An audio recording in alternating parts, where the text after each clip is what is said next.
messieurs, vous semblez être des hommes cultivés et de bon goût. J'ai quelques livres rares en édition originale. Et si le vieux vous embête, hein? Non, pas du tout. Ces livres m'intéressent beaucoup. Bon. Une bière. Oui, monsieur. Mais vous avez ici les œuvres complètes de Wilhelm Shakespeare, un vieil auteur allemand réputé. Allez, nous partons cette nuit. Ordre de Berlin. Le docteur Tobel doit avoir quitté ce pays avant l'aube. Je lui ai montré mes faux papiers et il est persuadé que j'arrive de Lucerne.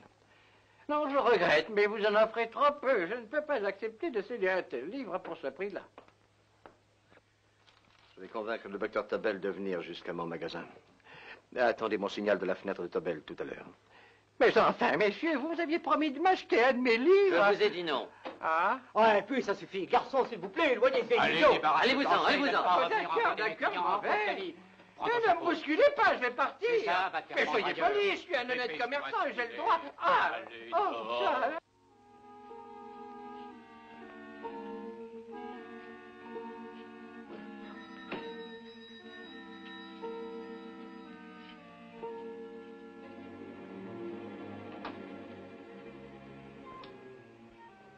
Bonsoir, cher docteur Tobel. J'ai ici avec moi des ouvrages scientifiques intéressants pour vous. Je crois que vous aimeriez les consulter.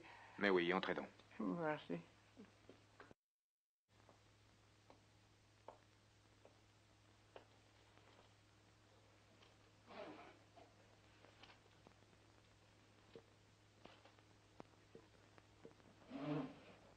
Qu'est-ce que vous faites?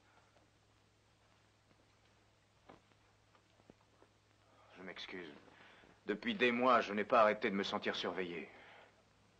Je ne suis pas un lâche, monsieur Holmes, On ne vous mais... surveillera plus. Cette nuit, ils ont l'intention de vous faire passer de force la frontière allemande. Alors qu'attendons-nous ici? À ne rien faire? Comme des rats dans un piège? Calmez-vous un peu, cher docteur Tobel. Nous allons non seulement sortir du piège, mais nous allons aussi emporter le fromage avec nous. Mais comment? Les 4 sections de votre bombe, docteur, sont contenues dans ces volumineux ouvrages. Je dois vous avouer cependant que j'ai été navré à la pensée d'avoir à éventrer les œuvres de Charles Dickens. Ah, mais un livre n'est pas une cachette suffisante. Mon cher monsieur, dommage que mon ami le docteur Watson ne soit ici. Il vous expliquerait que dans toutes mes dispositions, rien n'est jamais négligé. Stéphane, Eric. Pourquoi appeler mes serviteurs? Vos serviteurs, oui, mais cette nuit, ils vont remplir un autre rôle. Je vous présente le docteur Tobel et notre vieille connaissance, le bouquiniste. Holmes, c'est si simple. Oui, l'évidence toujours apparaît simple. Faisons vite, nous devons partir. Stéphane, le havre-sac.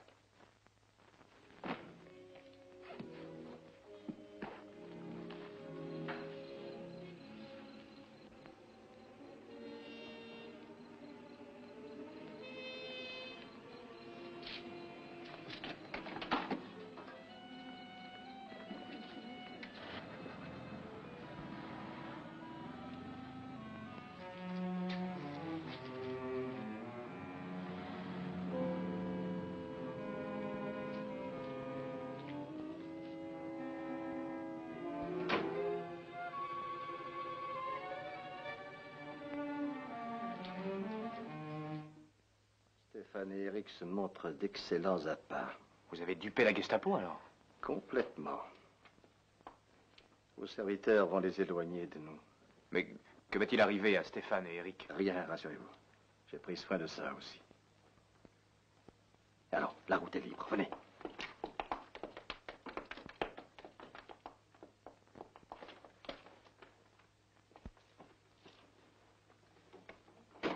Vous allez prendre la voiture des nazis? Il faut bien s'adapter aux circonstances dans la vie.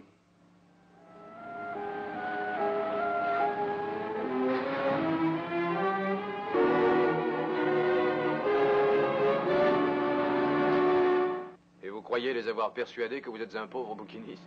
Oui, j'ai toujours pensé qu'une bonne connaissance des classiques pourrait m'être utile.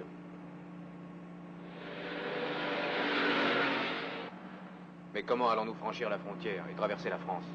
Inutile de la franchir. En effet, en ce moment, un avion de la Royal Air Force nous attend dans un endroit prévu.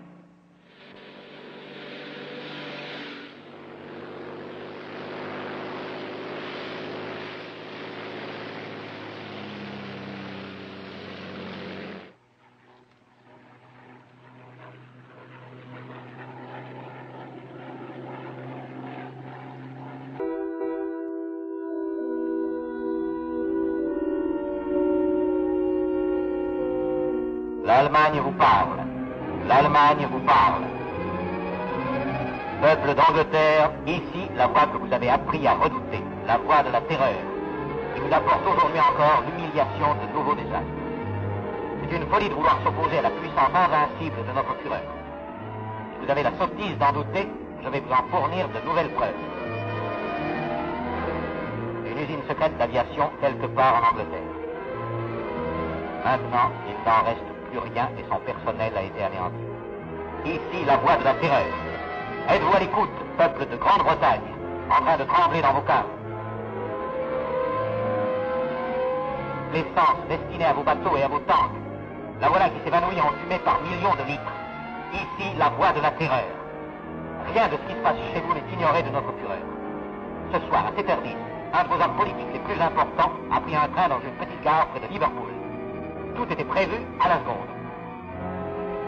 Les rails se séparent, le train tombe dans le vide.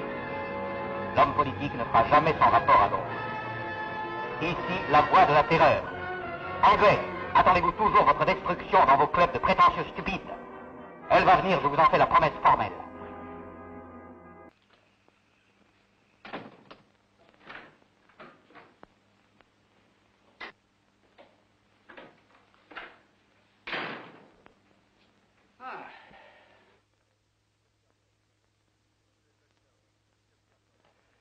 Ce docteur Watson, quel garçon désordonné. Mais qu'allez-vous faire de ces livres? Un problème des plus élémentaires, cher docteur Tobel.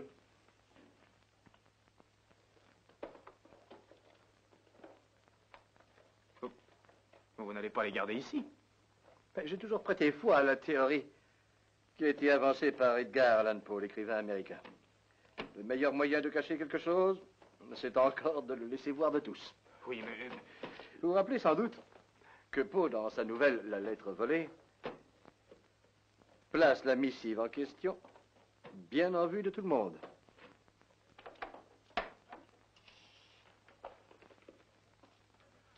Haut les mains, messieurs.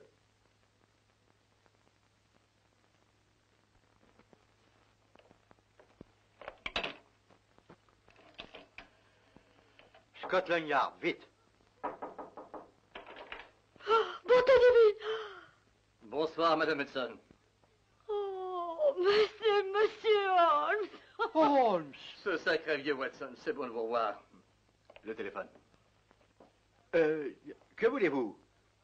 Ah oui, Scotland Yard. Je crains qu'il y ait une petite erreur. Ah, inutile de cahier. Tout le monde peut faire une erreur. Quoi? Si ça ne nous arrivait pas, vous seriez chômeur. Docteur Tobel, voici mon ami et associé, et ainsi que vous avez pu le remarquer, mon chien de garde, le docteur Watson. Enchanté. Heureux de vous connaître. Docteur Tobel et moi arrivons de Zurich en avion. Vous pouvez arranger ça, Watson. Le docteur Tobel, qui remporta le prix Rebnex de physique en 1939. Mon cher Watson, il n'y a qu'un seul docteur Tobel. Oui, et sans Monsieur Holmes, il n'y aurait plus de docteur Tobel, j'en ai bien peur. Je croyais que vous viviez en Amérique. Je travaillais en Suisse depuis 2 ans. Holmes vous en a fait sortir. Sans difficulté. Aucun détail n'a été négligé. Et toutes ces dispositions réglées à 1 minute près. Du beau travail. Merci, docteur. Le problème, d'ailleurs, m'intéressait beaucoup. En tout cas, vous ne pouvez me reprocher la réaction que j'ai eue. Il avait l'air d'un musicien raté et prêt à tout. Mais au fait, pourquoi n'avez-vous pas emporté votre violon? D'ailleurs, à quoi bon cet accoutrement grotesque? Où il était nécessaire, je vous l'assure. La Gestapo était à nos trousses. Ah oui? Hein? Ici Sherlock Holmes. En dépit du travail intensif accompli par les chefs des services secrets faisant jeter en prison 5 saboteurs, en dépit de leur efficacité dans l'emploi d'une stratégie militaire basée sur la connaissance précise des mouvements de l'ennemi, ils semblent incapables de faire taire la voix de la terreur. Et 6 catastrophes se sont produites déjà. Ce toupet infernal de la presse, voilà qu'elle s'attaque à nous. Je voudrais bien les voir à notre place. Il nous faut à tout prix, messieurs, arrêter ces émissions. Je ne suis pas sûr d'être d'accord avec vous. Expliquez-moi à quoi ça servirait. Eh bien, mais les gens ne les écouteraient plus. J'en ai parlé avec Crosby, le technicien de la radio. Si on veut qu'il brouille l'émission, Crosby le fera. J'ai pensé à une autre solution. J'ai demandé à monsieur Sherlock Holmes de venir. Quoi? Sherlock Holmes? Nous devons régler cette affaire entre nous. Je suis totalement et irrévocablement opposé à en charger ce Sherlock Holmes. Peut-être changerez-vous d'avis. Je ne vois aucune raison qui pourrait m'en faire changer. Je partage son point de vue. Pour les enquêtes criminelles ordinaires, Holmes est excellent, mais pas pour ceci. Il ne recherche que l'effet théâtral et ne se plie à aucune règle. Excusez-moi, peut-être puis-je vous aider à vous mettre d'accord sur moi, monsieur. Holmes, comment allez-vous? Merci d'être venu. Bonjour, Sir Ivan. Votre carte a ouvert toutes les portes. Ah, mais c'est boule de suif. Eh oui, c'est vrai. Encore plus gras qu'au départ de l'école. Ah, vous n'avez pas maigri, vous non plus, chérubin. Comment ça va? Bien, entrez donc, voyons. Vous connaissez ces messieurs? J'ai déjà rencontré certains d'entre eux. Je n'ai pas eu ce plaisir. Puis-je vous présenter mon ami et associé, le docteur Watson? Enchanté. Très honoré, monsieur. Eh bien, j'ai peur d'être arrivé à un moment un peu embarrassant. Mais pas du tout. Je crois que monsieur... L'amiral Sir John Prentice. L'amiral Prentice s'oppose plutôt violemment à mon intervention. Et comment diable pouvez-vous le savoir? Le tapis le prouve. Le tapis. Un homme qui se lève de sa chaise et tape du talon sur un tapis doit être violemment opposé à quelque chose. Et l'amiral, qui était assez monté par les critiques de la presse, a été rendu furieux par mon intrusion. Bien. Vous arrivez de Saint-Eugène? Oui, c'est exact, mais comment le savez-vous? Oh, mais de la façon la plus simple. À votre talon gauche, j'ai remarqué qu'adhérait un peu d'argile qu'on ne trouve qu'à Saint-Eugène. Eh bien, voilà un chef-d'œuvre de déduction. Élémentaire, mon cher Barham. Voici une émission de la Voix de la Terreur.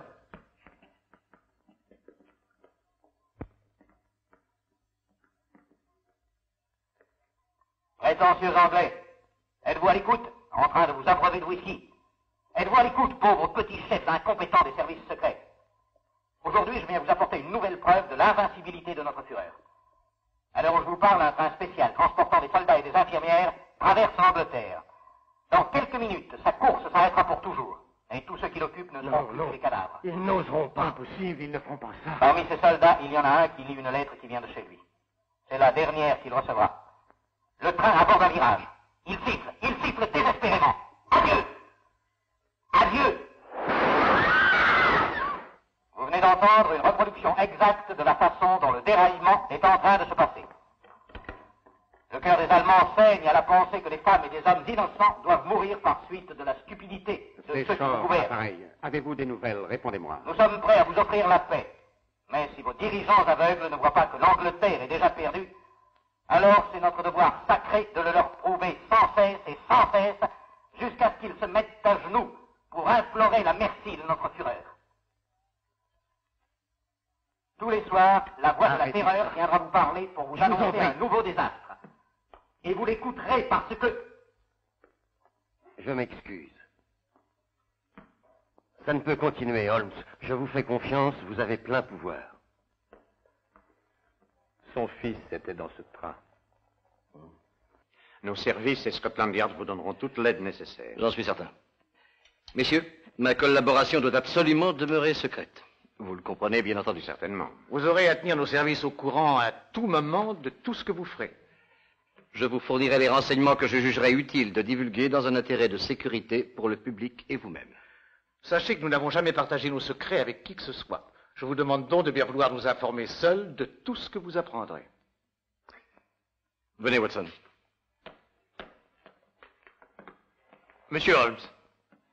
Je voudrais m'excuser pour l'accueil assez tiède que ces messieurs vous ont fait. Oh, c'est inutile, Sir Raven. Plus on approche du sommet, plus il fait froid. Bien entendu, vous connaissez l'importance du temps. Tout à fait. Et des résultats. Monsieur Lloyd, je suis certain que monsieur Holmes, une fois de plus, réussira. Il n'a encore jamais échoué. Merci, Watson. Enfin, disons rarement. À bientôt, Sir Raven. À très bientôt. Au revoir, Barham. Au revoir, Watson. Rentrons-nous à pied ou prenons-nous un taxi? Je crains que nous n'ayons pas le choix. Hein? Voyez-vous, Watson, j'ai le pressentiment qu'en franchissant cette porte, nous trouverons une femme nous attendant. Que dites-vous? Une femme? Une jeune femme que d'ailleurs ni vous ni moi ne connaissons viendra nous aborder. Holmes, vous vous moquez de moi une fois de plus. Monsieur Holmes, je suis Gilles Grandier. Enchanté. Voici mon ami, le docteur Watson. Très heureuse, docteur. Comment allez-vous? C'est moi qui dois vous servir de J'en chauffeur. suis ravi. Ça, c'est un comble. Où dois-je vous conduire? À Baker Street. À je sais, 221 bis. Alors, vous venez, Watson. Alors, dépêchez-vous.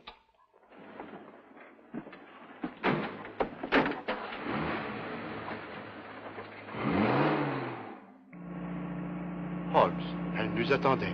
Ah, c'est une chose extraordinaire. Élémentaire, mon cher Watson. Non, non, dites pas que c'est élémentaire. Comment pouviez-vous le savoir? Barham m'avait prévenu. Bon.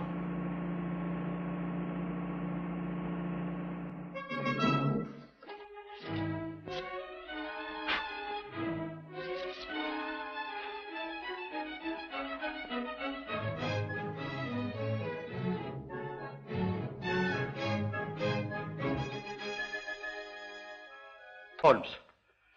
Je vous parle, Holmes. Quoi? Comment, quoi? Ah ben, si vous voulez mon avis, c'est ignoble.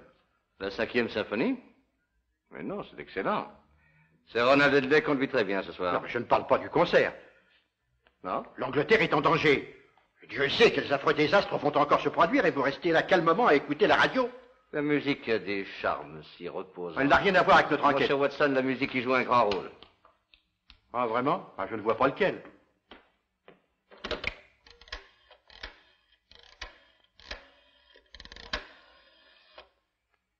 La BBC, le bureau des auditeurs. Ici Sherlock Holmes. Je voudrais vous demander un disque. Je voudrais la 5e symphonie de Beethoven dirigée par Sir Ronald Edley. Oui, merci beaucoup. Vous venez de l'entendre. Je l'adore. Oh.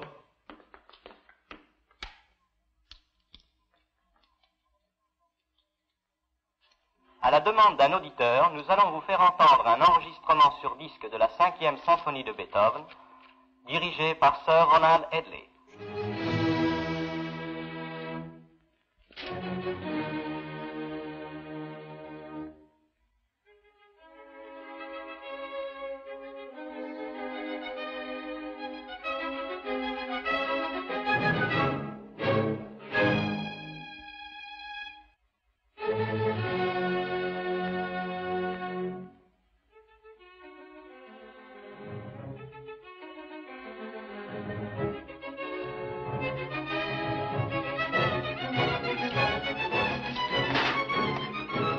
Holmes, qu'est-ce que ça veut dire? Mais Holmes, je vous parle. Chut.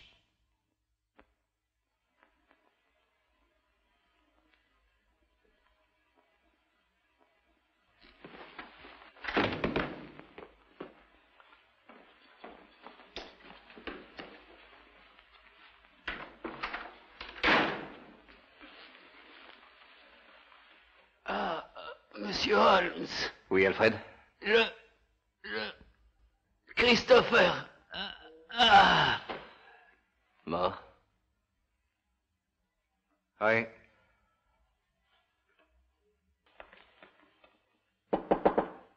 Entrez.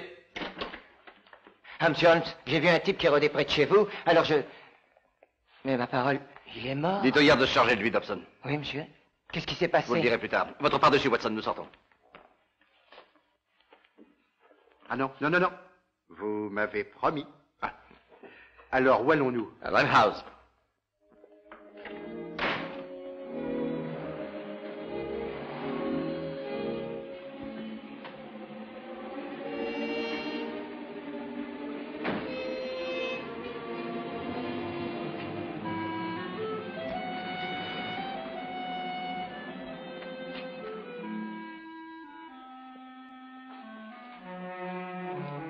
Vous avez bien fait, Holmes. Vous avez bien fait de dire à Miss Grandis de ne pas venir. Aucune femme, ni personne d'ailleurs, ne devrait venir ici. Il y a des gens qui doivent penser le contraire.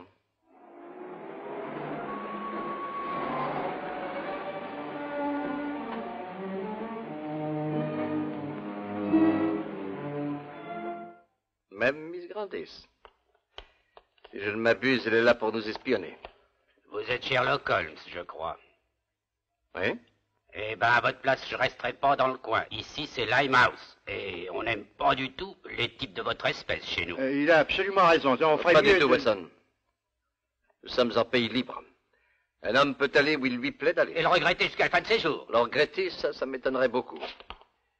Filez maintenant. Les Watson.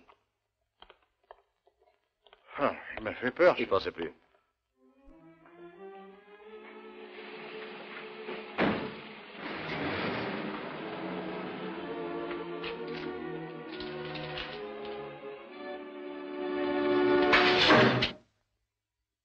Qu'est-ce que c'était? Pas grand-chose, taisez-vous. J'y vois rien du tout, moi. Heureusement, l'autre était dans le même cas.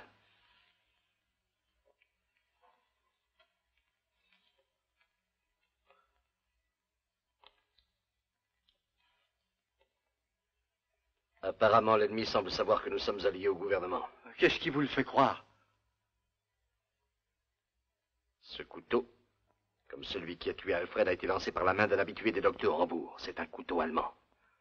Et les lanceurs de couteaux de Hambourg ont une réputation mondiale. Dites, Holmes, on pourrait pas revenir demain en plein Certainement jour. pas. Non, mais notre vie est en danger. Le monde entier est en danger, Watson. Sans doute plus que nous.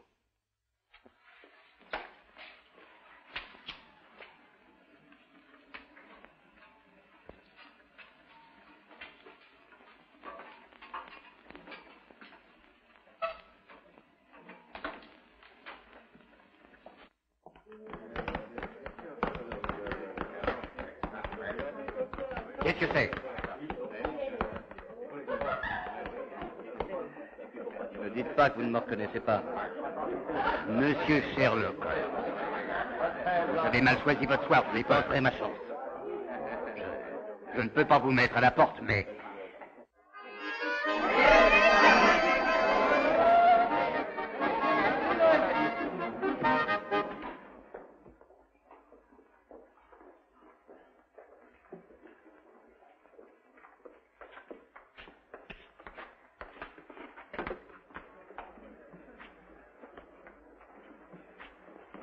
Où est Kitty? L'ami d'Alfred. Sa femme. Trouvez-la.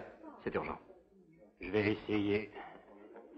Holmes, cet endroit ne me plaît pas du tout.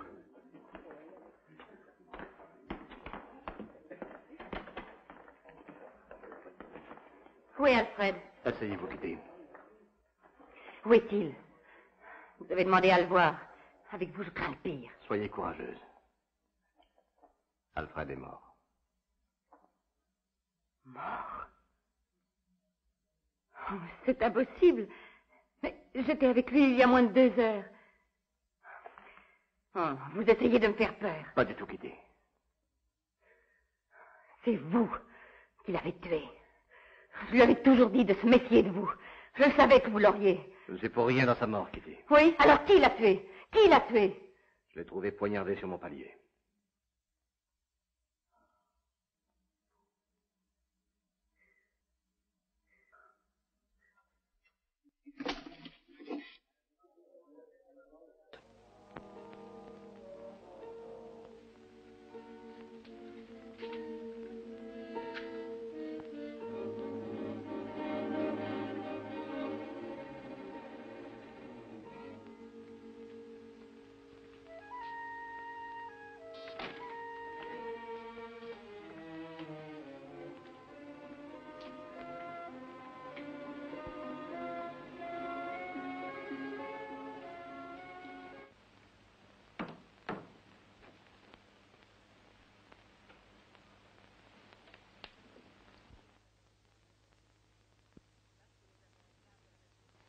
Est-ce là ce que les Américains appellent réfléchir? C'est plus sérieux que tu ne peux l'imaginer, ma chérie.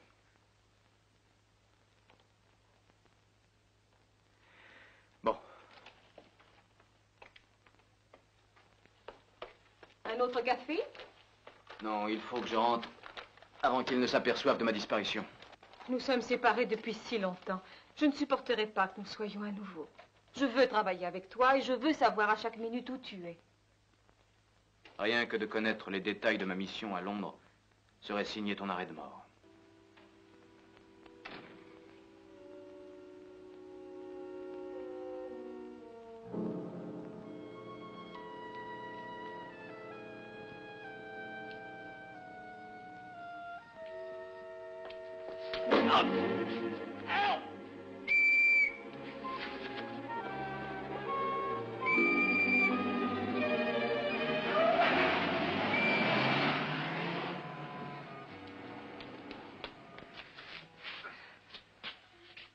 S'est enfui. Ça va, monsieur? Oh, je crois que oui. Je pense que c'était un voleur. Depuis le blackout, cette vermine a pris de l'audace. Oh. Vous feriez mieux de venir avec moi vous faire soigner. Oh, merci. Appuyez-vous sur mon bras. Tobel! Vous êtes blessé? Oh, ça n'est rien. Asseyez-vous ici. Laissez-moi regarder.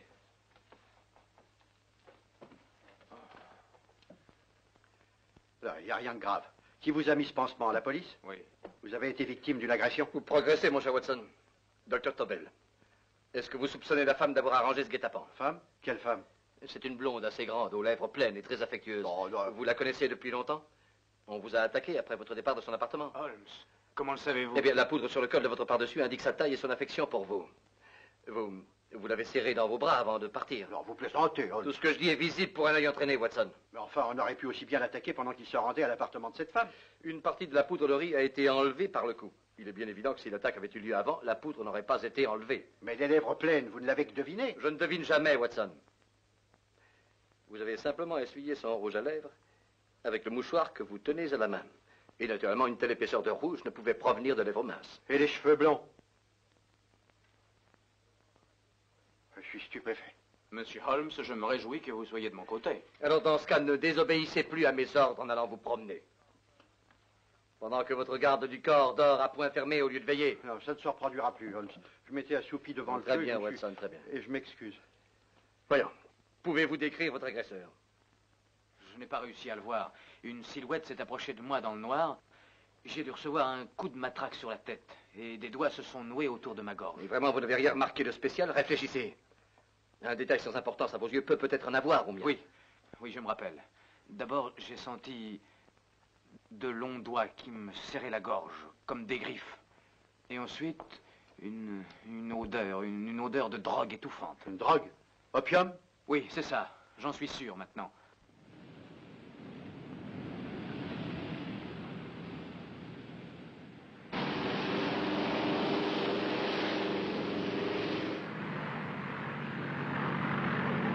Le voilà.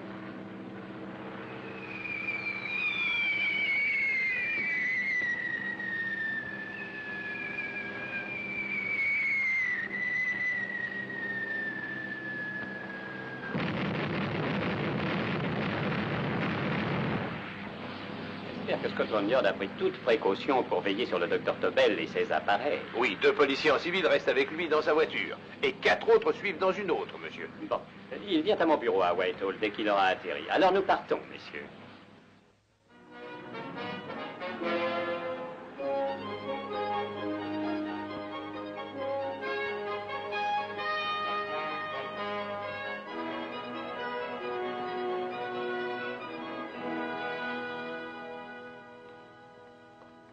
Eh bien, le voici, messieurs. Vous avez apporté votre appareil avec vous?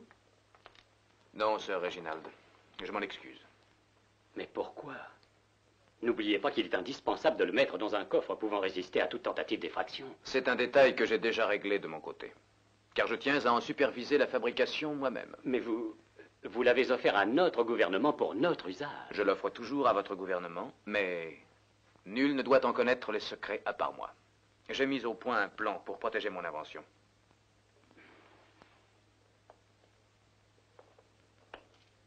Au juste, que vous proposez-vous de faire, docteur Tobel? Je suis désolé, je ne puis révéler les détails de mon plan pour le moment. Croyez-vous que ce soit sage? Je regrette, messieurs, j'ai décidé de travailler seul. Et rien ne saurait changer ma décision. Hoffner, je vous confie ceci avant tout parce que vous êtes suisse. Et ensuite parce que je suis intimement persuadé de vos capacités. Je suis honoré, docteur Tobel. J'ai divisé le mécanisme de mon invention en 4 unités. Chacune ne représente rien sans les autres. Vous avez confié les 3 autres? Oui. Nul à part moi ne connaît l'identité des 4 savants qui travaillent sur les 4 unités. Eux-mêmes ne se connaissent pas entre eux. C'est très ingénieux. Et d'après ce que j'ai compris, il n'y a pas de difficulté à reproduire l'unité que j'ai en main en aussi grande quantité que vous le voulez. Ah, j'étais sûr de pouvoir compter sur vous. Je vous reverrai aussitôt que j'aurai mis au point la marche à suivre. Non, non, non, je sortirai par derrière, s'il vous plaît, professeur Hoffner. Je ne vois pas pourquoi je ne vais pas avec vous. Vous avez votre mission, Watson? Ouais, porter une lettre cachetée à l'inspecteur Lestrade, tandis que vous fouillez ça. Je ne courrai pas après lui. Je lui permettrai de me trouver dans la peau d'un sinistre meurtrier qu'il a autrefois employé. Et qui, je peux vous le dire, est encore en prison. Oui, mais après toutes ces années... Ne vous méprenez pas, Watson. Ceci n'est pas un duel d'intelligence avec la Gestapo dont les méthodes sont cruelles, méconnues. Il s'agit d'un grand problème où l'Angleterre est l'enjeu et notre antagoniste, le professeur Moriarty. Nous le battrons. Et quand il sera pendu, je crois que j'intitulerai mes mémoires de ses aventures « La fin de Moriarty ». Un excellent titre, Watson. Il faut nous arranger pour que ce ne soit pas Moriarty qui écrive les mémoires.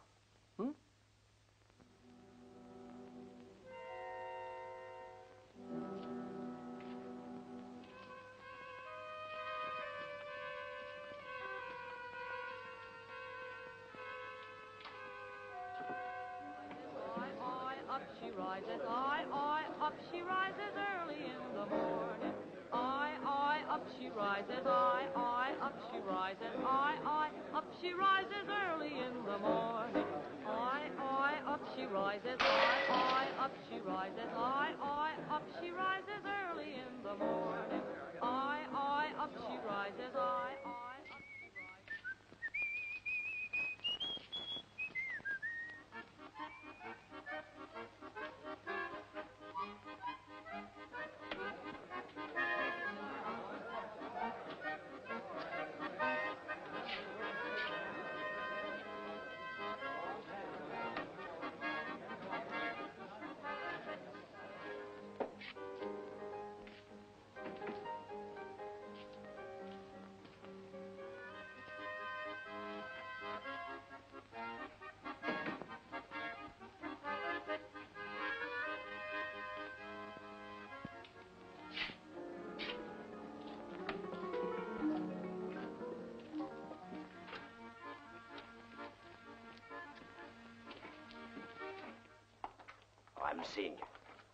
Ramsing.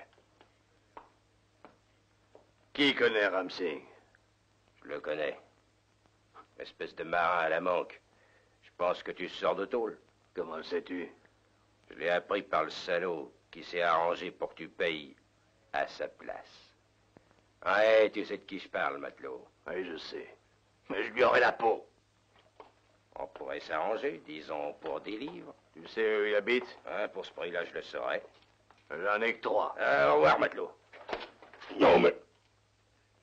5 livres. C'est plus de 10 que tu cracheras si tu continues. Mais espèce de sale voleur! Voyons, c'est pas tellement cher pour ce que tu veux savoir.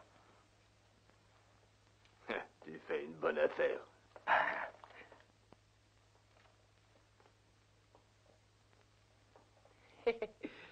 Le compte y est. Alors? Tu te rappelles bien l'impasse des Anges? Hein? Alors suis tes pieds tout le long de la ruelle jusqu'à ce qu'il t'amène à la baraque de Jacques Brady le charpentier. Il te dira exactement où cette fripouille se cache en ce moment. Tu viens toi aussi? Moi? Moi, je vais... Si t'as menti... Bien entendu, patron, je suis prêt avec toi. Doucement, on rentre ça. Bon, suis-moi. Ayez pitié, monsieur, j'ai rien mangé depuis 2 jours. Mais Ayez fiche pitié. le camp.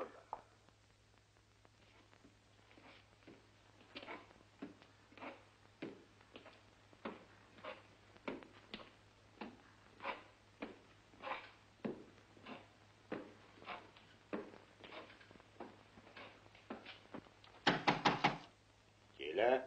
Jambe de bois. Qui c'est ce type-là?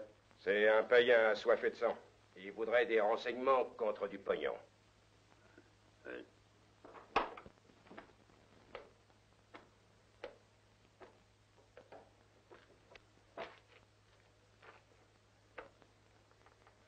Qu'est-ce qu'il veut savoir? Il m'a offert 5 livres pour l'amener à une personne qui pourrait lui dire où se planque. Tu sais qui? Si vous l'ouvrez pas, je vous tranche la gorge. Ça te coûtera 100 livres de plus. 5 livres de plus, hein? Donne-les lui. Moi? Allez, dépêche-toi. Non, mais je prends 100 livres, moi, voyons. Dépêche-toi, paye-le.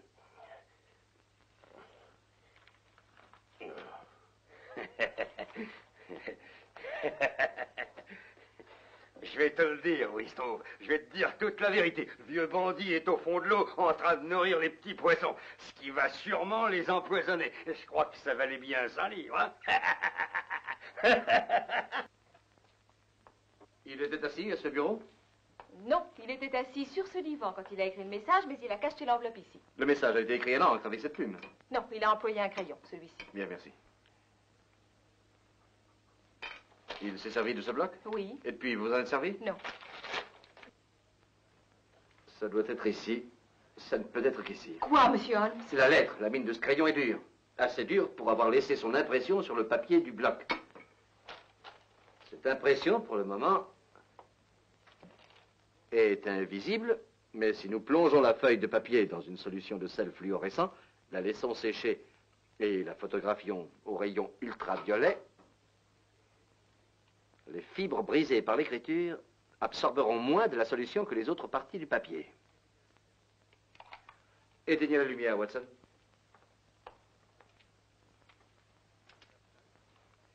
J'introduis la plaque dans le projecteur. Et maintenant, j'allume. Les fibres brisées apparaissent plus noires. Et deviennent visibles. Splendide, Holmes. Maintenant, je reconnais ce code. Vous rappelez-vous cette affaire il y a quelques années? C'est probablement le même code de substitution alphabétique. Oui, Watson. Je pense que le docteur Tobel a employé ce moyen pour communiquer avec nous. Substitution alphabétique? Je ne comprends pas. Ma chère, un des plus anciens codes en usage est basé sur la répétition des signes. E est la lettre la plus employée dans notre langue. Par conséquent, le personnage revenant le plus souvent dans ce message doit représenter un E. T, A, O et N suivent dans l'ordre de fréquence. Vous prétendez pouvoir lire ces personnages comme des lettres de l'alphabet. Le menteur, méchant Michel Berger. Donnez-moi une minute et j'aurai traduit le message. Et quel est le message, Watson? Ce Tobel s'est certainement moqué de nous. Ça ne veut absolument rien dire. I-Y-Z-L-N-T H-K... Oh, c'est de l'hébreu pour moi. Le docteur Tobel est un homme intelligent, et je suis persuadé qu'il n'aurait pas laissé un message aussi simple à déchiffrer, ni qu'il aurait dessiné ses personnages clés sans un but précis. Alors il ne s'agit pas de substitution alphabétique? Non, mais si, Watson, mais avec des variations astucieuses. Vous voyez, les silhouettes 1, 2 et 3 veulent dire qu'on saute les lettres dans cet ordre. Je vais vous expliquer, Watson. La première lettre, qui est I, avance d'une et devient J. La seconde lettre, qui est Y, avance de 2 et devient A. Et la troisième, Z, devient C. J-A-C. J-A-C-O-B-D-U-R-R-E-R.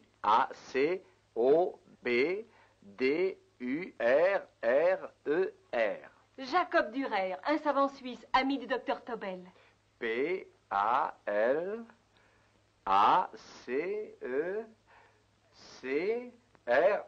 Oh, Palas Crescent. Oui. Dites donc, Holmes, je pense qu'on devrait voir ce Dürer. Je le pense aussi, Watson. Il a sûrement un rapport avec la bombe, sinon le docteur Tobel n'aurait pas pris autant de peine à nous donner son nom. Écrivez le reste du message. J-O-S-E-P-H Joseph. E-M-D-D-T-A-C.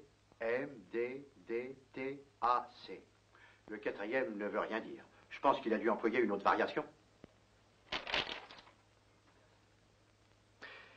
4 noms et 4 adresses. Jacob Dürer, professeur Farrell, docteur Kern. Et le quatrième qui ne cadre pas avec le code. Des cadeaux de Noël. Watson, je commence à comprendre. Le docteur Tobel a divisé sa bombe en 4 parties, comme nous l'avions ramené de Suisse. Il a remis une partie de son mécanisme à chacun de ces célèbres savants suisses. Une idée vraiment géniale. Voyez-vous, chaque partie est sans valeur sans les 3 autres. Et il est plus que certain que ces 4 savants ne se connaissent pas. C'est une catastrophe pour l'Angleterre. Nous perdons la bombe de Tobel et ce qui est plus grave, l'Allemagne là. Coventry, Bath, Plymouth, Londres. Sans oublier Norwich et Harrow. Toutes les villes citées menacées d'être détruites par cette bombe. Est-ce que vous supposez que j'ignore cela, Sir Reginald? Je suis tout prêt à donner ma vie pour trouver le dernier nom du message. Il doit bien y avoir une solution. Ça, je l'avais pensé aussi. Alors, ne me brutalisez pas. Je suis épuisé. Et puis j'ai soif. C'est vrai, je suis épuisé. Toutes ces lettres et ces dessins, ça me rend complètement fou. Tout tourne à l'envers. À l'envers, dites-vous? Hein? Et c'est ça! Quoi ça? À l'envers, bien entendu. J'aurais dû y penser tout de suite. Retournons la plaque. Vous voyez maintenant, tous les personnages correspondent aux 3 premiers noms. Et les personnages qui correspondent au 4e nom sont écrits à l'envers et doivent être lus de droite à gauche. Si nous retournons la plaque, alors ils se lisent correctement de gauche à droite. Mettons-nous au travail. Votre crayon, Watson. Mais pourquoi le docteur Tobel aurait-il voulu inverser les personnages pour le 4e nom? Simple précaution, Lestrade, au cas où le code tomberait en d'autres mains que les miennes. Ah, un joli compliment qu'on vous a fait. Ouais, que vous a fait Tobel, en étant aussi certain que vous découvririez la différence de code. Merci.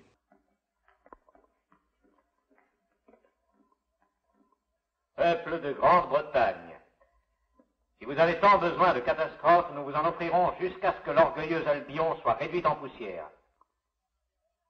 Peuple de Londres, Regardez par vos fenêtres. Vous verrez le désastre qui vous est promis écrit dans le ciel.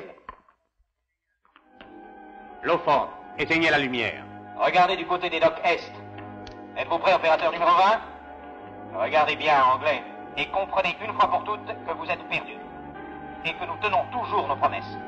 Il y a un terrible incendie au dock Est. Une concentration énorme d'hommes et de munitions. Des bombardiers, des tanks venant d'Amérique, détruits jusqu'au dernier. Les flammes montent de plus en plus haut. Même vos dirigeants aveugles doivent maintenant les voir. Ces flammes brûlent vos derniers espoirs et annoncent le désastre final. Anéantis ces avions qui constituaient votre seule défense contre notre puissante Luftwaffe. Anéantis ces tanks et ces munitions qui devaient s'opposer à l'avance de nos 50 tonnes. Bientôt, ces monstres viendront écraser vos propres maisons. Anéantis aussi cette nourriture désespérément attendue.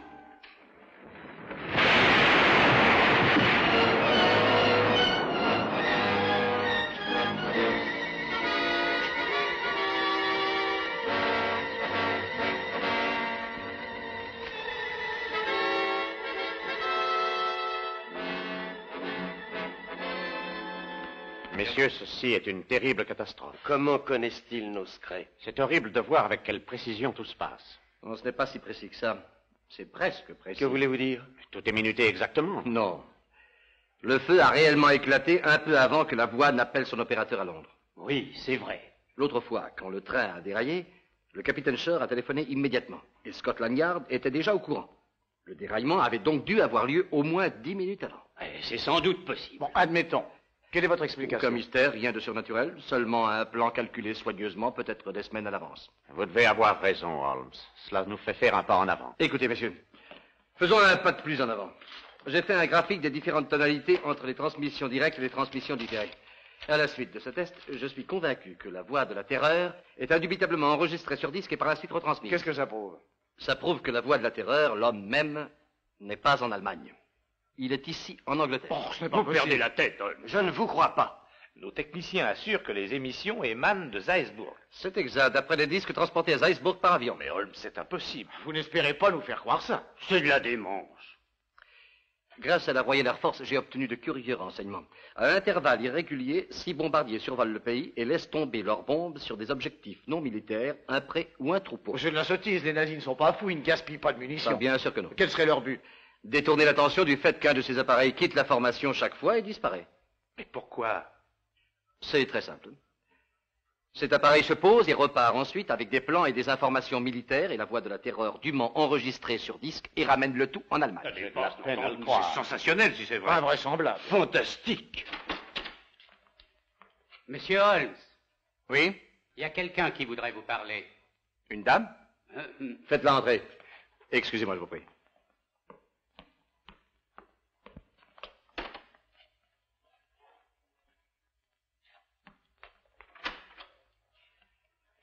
Messieurs, je dois partir sur le champ. Mais où allez-vous? Cela doit demeurer secret, même pour ce conseil. Je ne puis l'accepter, monsieur Holmes.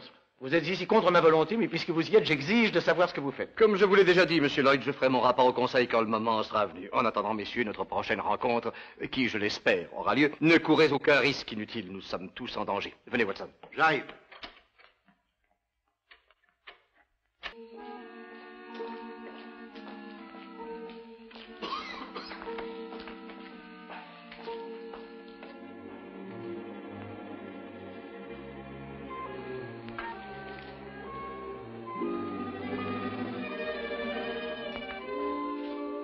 Holmes, je crois bien qu'on nous suit.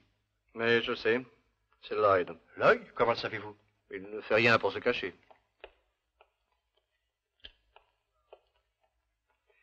Bonsoir, monsieur Lloyd. Vous allez de notre côté? J'entends être au courant de ce que vous faites. Jusqu'au point de me suivre? Cette affaire me concerne tout autant que vous. Très bien. Venez alors.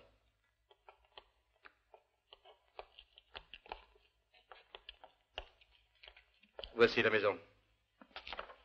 Elle semble abandonnée. Elle l'est depuis des années.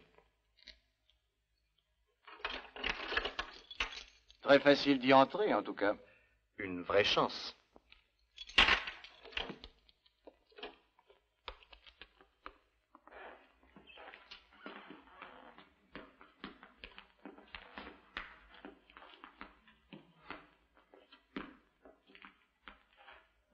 De l'eau. La rivière. C'est une partie des anciens Doc Christopher. Jamais entendu parler d'eux. Christopher? Mais Holmes, c'est le mot Silence, qu'Alfred... Watson. Pardon. Ils sont presque oubliés. Ils ont été bâtis avant Victoria.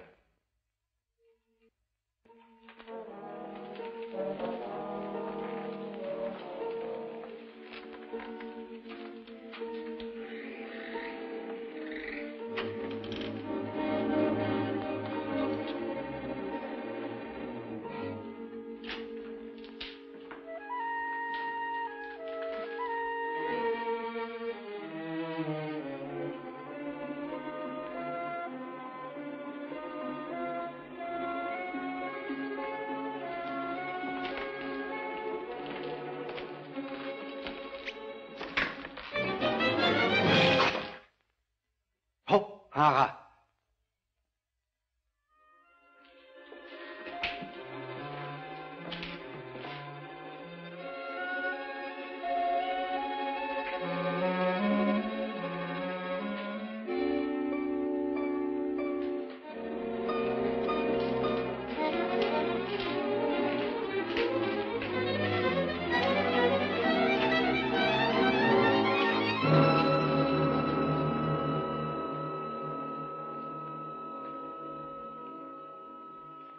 Soyez les bienvenus, messieurs. Je savais que votre curiosité causerait votre perte, monsieur Holmes. Vous m'attendiez, monsieur Meade? Oui. J'espérais que le conseil tout entier viendrait. C'eût été un plaisir de les recevoir d'une façon silencieuse et efficace. De toute façon, j'ai monsieur Lloyd sous la main. Je devrais m'en contenter en attendant de m'occuper de ses collègues. Qu'avez-vous l'intention de faire de nous?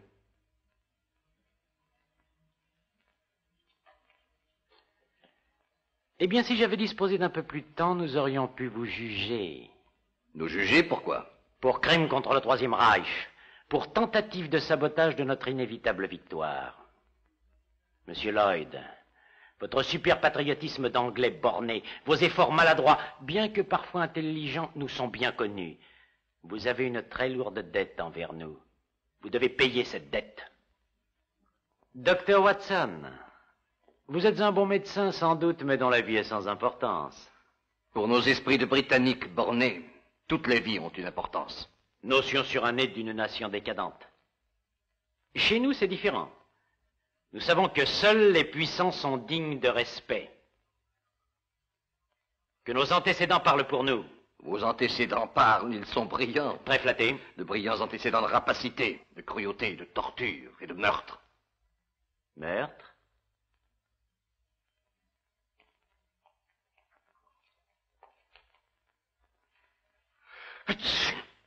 À vos souhaits. Merci. Froid?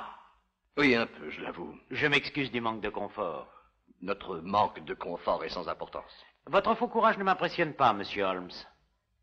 Je suppose que vous réalisez que vos amis et vous allez mourir. Chacun doit mourir tôt ou tard. Pour vous, ce sera tôt. Maintenant.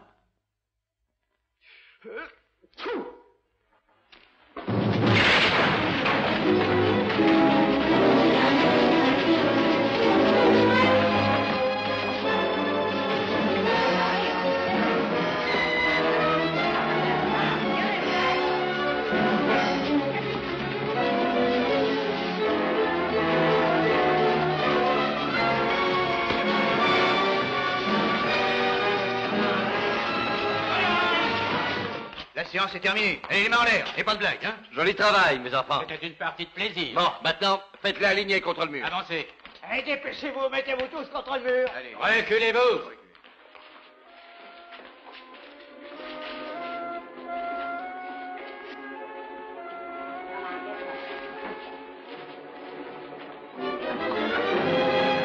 Rattrapez-le! Ramenez-le à tout prix!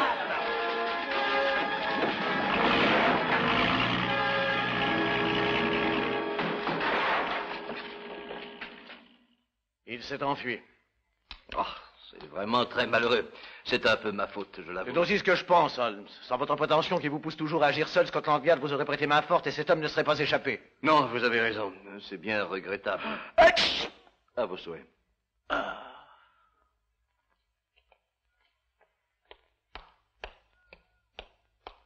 Arrêtez cette femme! Arrêtez cette femme!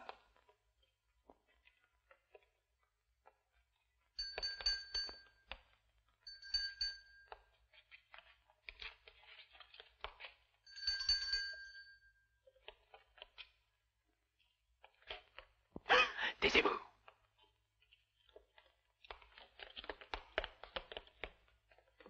Allez-vous me lâcher? Vous tenez à amener toute la police ici, peut-être?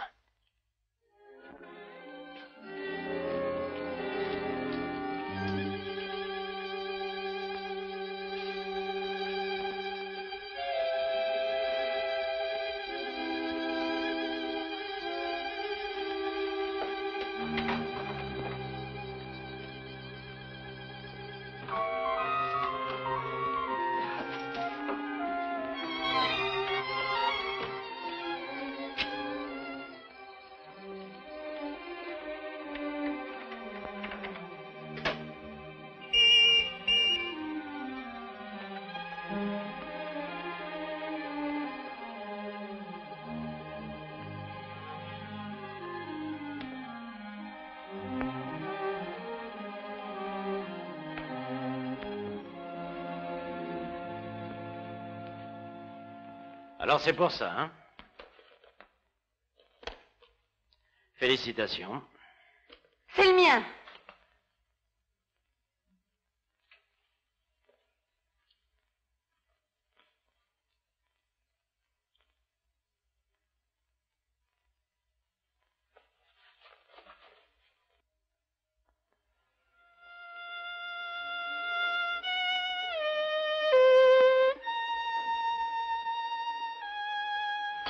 Holmes, votre thé va encore être froid. Vous n'avez pas arrêté de jouer ça de la journée. Jouer du violon quand Rome brûle. Alors, Qu'est-ce que c'est que ça?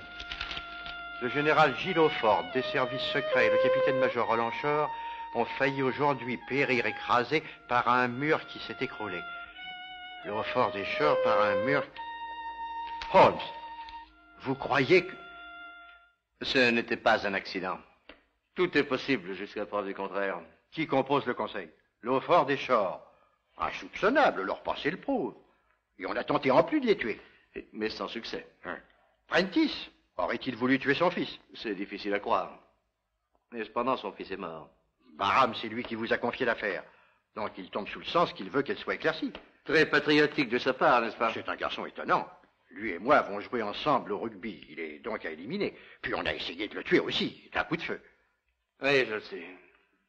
Il y a bien l'œil de... Oh, melon, c'est impossible. Meade voulait le supprimer également. Entre nous, il s'est montré très courageux. Il n'a pas perdu contenance une seconde. Il m'a impressionné. Entrez, oui. Monsieur Holmes. Oui, Kitty. Je crois que nous pourrons maintenant obtenir des renseignements de Monsieur Meade. Votre plan a marché à merveille. Je savais que vous réussiriez. Oh, c'est facile quand on n'a plus rien à perdre. Et c'est mon cas. Soyez prudente, hein. Oui, c'est un individu très dangereux. Oh, je ferai attention, rassurez-vous. Je tiens à aller jusqu'au bout. Ah, bravo. Je l'ai entendu téléphoner aujourd'hui. Oui? Il a dit, en ce qui concerne l'affaire de Saint-Eugène, je m'en chargerai, à 11h ce soir. Saint-Eugène? Ce n'est pas là que... Barham à sa maison de campagne. Watson, il n'y a pas une minute à perdre.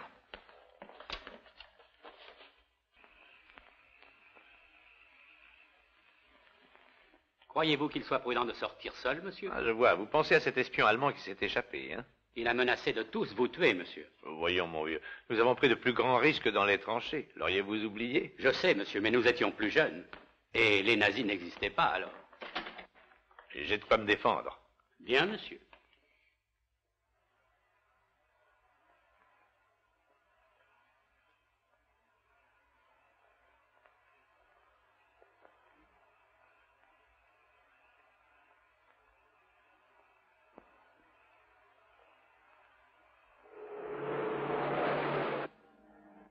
Vous avez déjà conduit Sir Ivan jusqu'ici, Miss Grandis? Oui, souvent. Il y vient chaque fois qu'il peut. Il est chef local de la défense passive. Et puis ça lui permet d'avoir un peu de détente. Oh oui, le coin est si tranquille. Tranquille et tellement retiré. Éloigné de tout et de tous.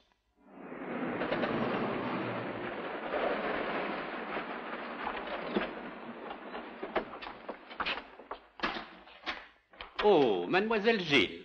Bonsoir, Simpson. Où est Sir Evans? Il fait sa ronde, mademoiselle. De quel côté? En direction de la forêt, monsieur. J'y vais. Non, restez ici. Vous aussi, Watson.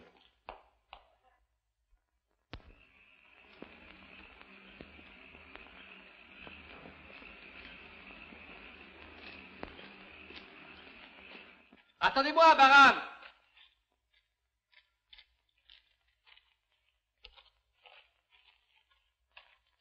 Holmes, mais que diable faites-vous ici? Je m'inquiétais pour vous. Oui? Oui, j'ai appris que Meade était dans les parages. Ça vous dérange que j'aille avec vous? Je me sentirais plus rassuré. Pas du tout. Bien. Je serais ravi de votre compagnie. Merci. Vous savez, le coin manque d'animation, surtout par une nuit pareille. Mais au fait, croyez-vous arriver bientôt à la solution de cette terrible affaire? Oui, la fin approche. Vraiment? Je suis impatient de savoir. Chut, écoutez. Les sirènes d'alerte. Oui? Très proche de nous. Oui. Je ne vois pas d'avion, pourtant. Une minute. Attendez. Regardez, en voici un, et il vient vers nous.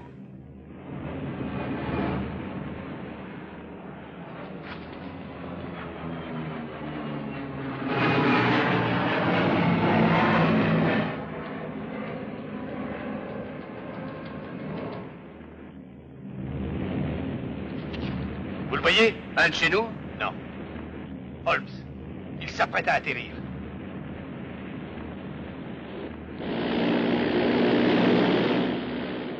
Allez, bandit. C'est l'avion que je pense. La voie ne doit pas être très loin. Alors nous l'aurons. Barham! Prenez garde!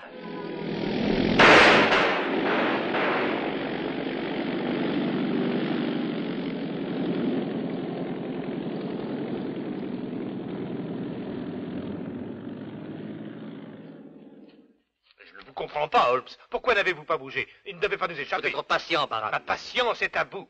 Il faut en finir. Je croyais que vous auriez résolu cette affaire beaucoup plus vite. Mais qu'est-ce qui s'est passé? Un avion nazi? Oui, j'ai vu la croix gammée de mes propres yeux. Ah, grand Dieu. J'ai tiré dessus, mais je l'ai manqué. Et Meade aussi s'est enfui. Bon, il faut que je fasse mon rapport. Nous allons avec vous. Venez, Watson. Je ne vois pas l'utilité d'être accompagné. Mon cher ami, à quoi bon courir des risques? Tout doit être fait pour vous protéger tant que Meade sera en liberté.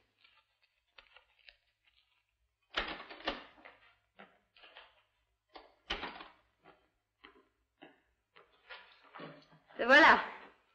Tu trouves ça bien de me laisser tomber toute la nuit? J'en ai assez d'être seule. J'ai envie de sortir, de m'amuser. Fiche-moi la paix. Tu disais que tu allais me faire travailler avec toi. Mais un jour, peut-être que tu me retrouveras pas en rentrant ici. Mais où irais-tu?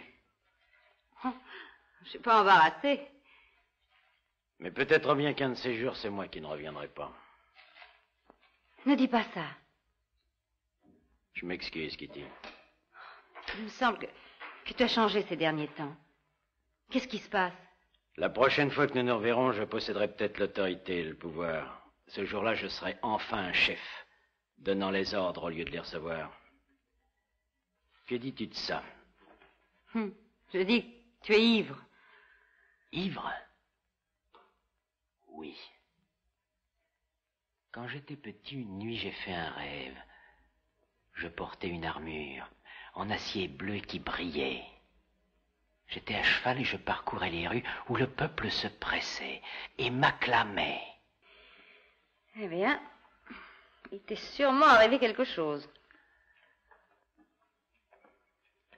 Oui, Kitty. Une chose que tu vas partager avec moi.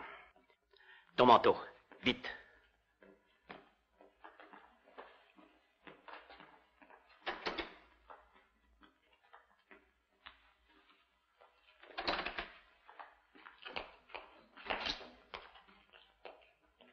Où allez-vous?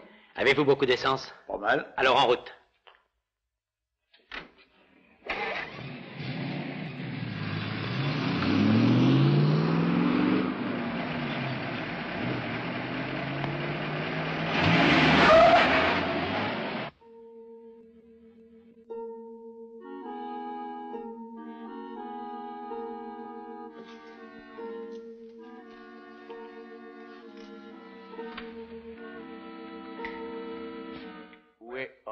Oh, il ne va pas tarder, j'en suis sûr. Attention, ça commence. Le voici. Vous avez failli être en retard. Je dis aller à Dan Street. Mesdames, Mesdemoiselles, Messieurs, bonsoir. Ici votre speaker préféré, la voix de la terreur, qui vous parle de Duisburg. Ce soir, j'ai des nouvelles d'un genre spécial pour vous. Où en êtes-vous, peuple de Grande-Bretagne? Faisons le point. Vous manquez de nourriture. Vous manquez de munitions. Vous manquez de toutes les matières premières indispensables. Savez-vous qu'en dépit de vos efforts, les côtes de votre île sont mal défendues? En particulier, une de ces côtes.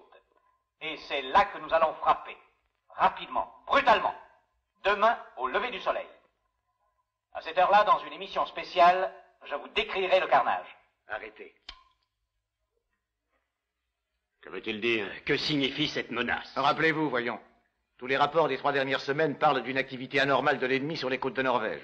Cela implique une attaque en force sur notre côte nord-est. Un homme désire vous voir, monsieur Holmes. Faites-le entrer. Bien. Bonjour, monsieur Holmes. Hier soir, j'ai filé Kitty et Meade. Et alors? Ils sont allés en voiture jusqu'à un village bombardé sur la côte, monsieur. Nord? Non, sur la côte sud. Pourquoi n'êtes-vous pas venu plus tôt? Ah, j'ai eu une panne. Le temps de réparer. Mais je comprends. Partez et attendez mes instructions. Oui, monsieur. Donc, c'est sur la côte sud qu'ils vont porter leur attaque. Enfin, le renard est sorti de son terrier. Meade nous a conduit à la voie de la terreur. Messieurs, mettons-nous en route. Vous êtes fous. Nous n'allons pas vous suivre sans savoir où nous allons. C'est ridicule. Il est temps de mettre un terme à ceci. Barham à l'appareil. Oui, bien sûr. Nous avons l'ordre d'accompagner M. Holmes.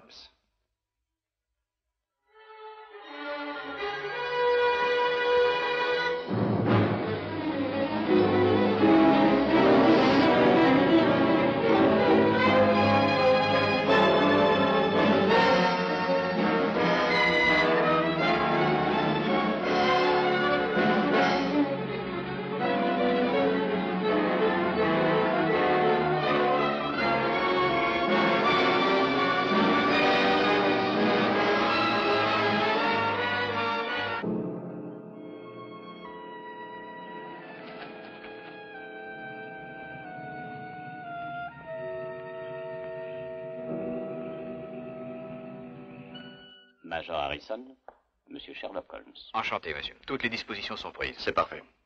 C'est dans cette chapelle? Oui, monsieur. Très bien. Allons-y.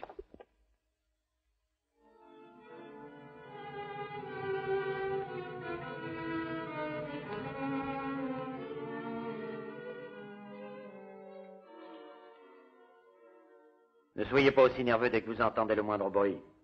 Je pense que c'est une chouette ou peut-être des rats. Non, on aurait dit... Schiller!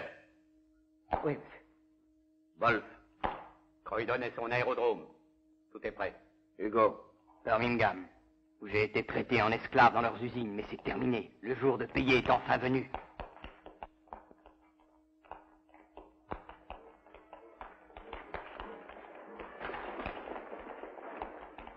Faites-les aligner contre le mur.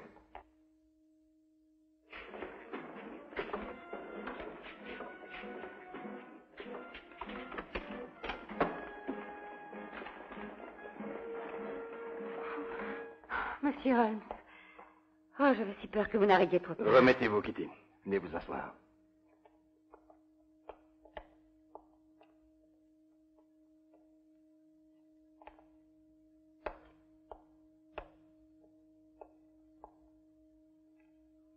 Messieurs, quand Meade et moi nous sommes rencontrés, il aurait aimé nous juger, M. Lloyd, Dr. Watson et moi-même.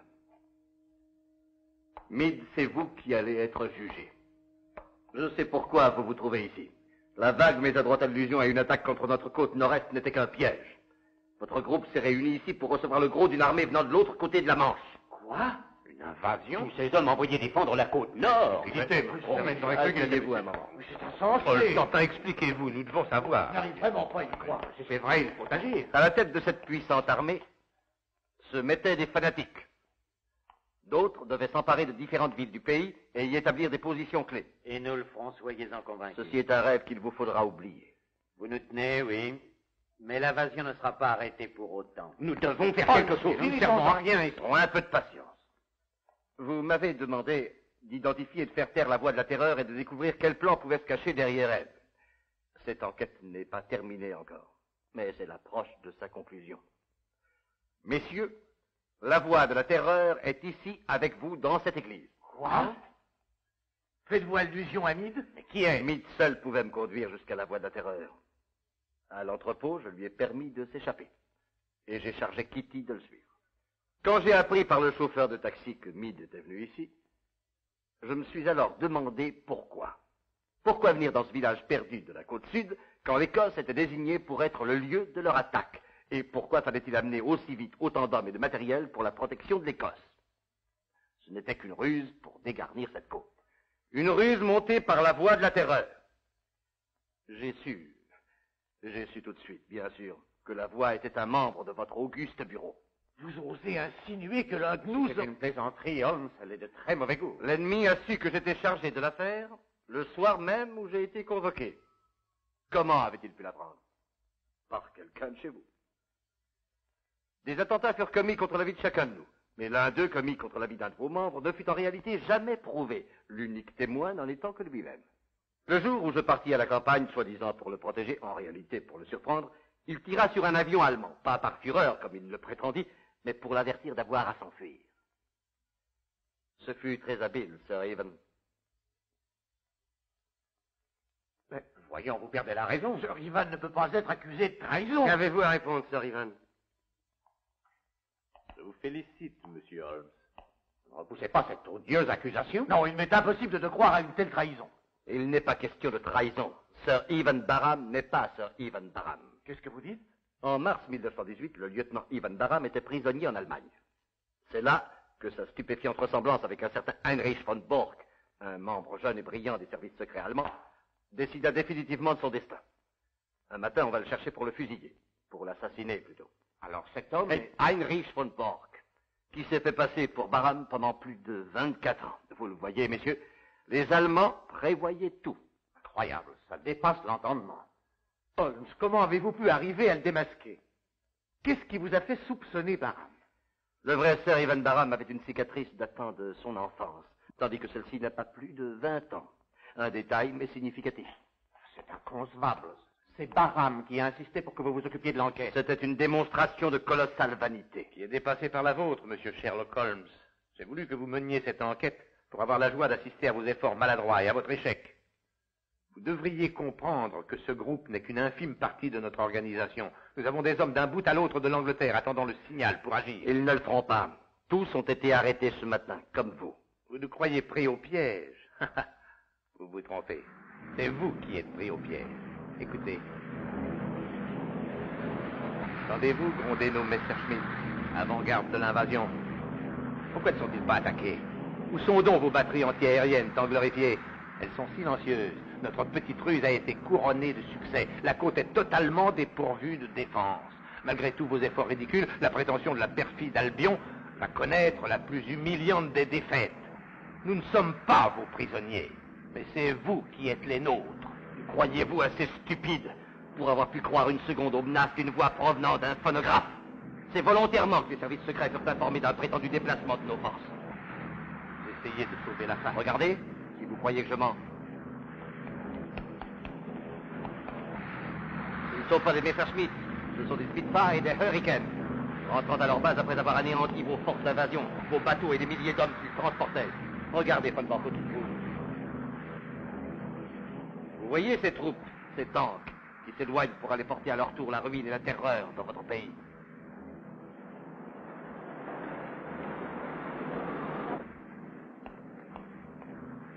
Je me demande si la radio parle de tout ceci. Ici la BBC. Nous sommes désolés de vous informer que l'émission spéciale de la Voix de la Terreur devra être reportée indéfiniment. La menace d'attaque de nos côtes septentrionales n'était qu'un piège pour masquer un débarquement par le sud. Ce piège a échoué. Notre aviation a anéanti toutes les bases ennemies sur le continent, détruisant une énorme quantité de matériel et de troupes. De plus amples détails vous seront fournis demain. En même temps, les agents nazis dispersés sur notre territoire ont été capturés jusqu'au dernier et mis hors d'état de nuire. Terminé. Attention!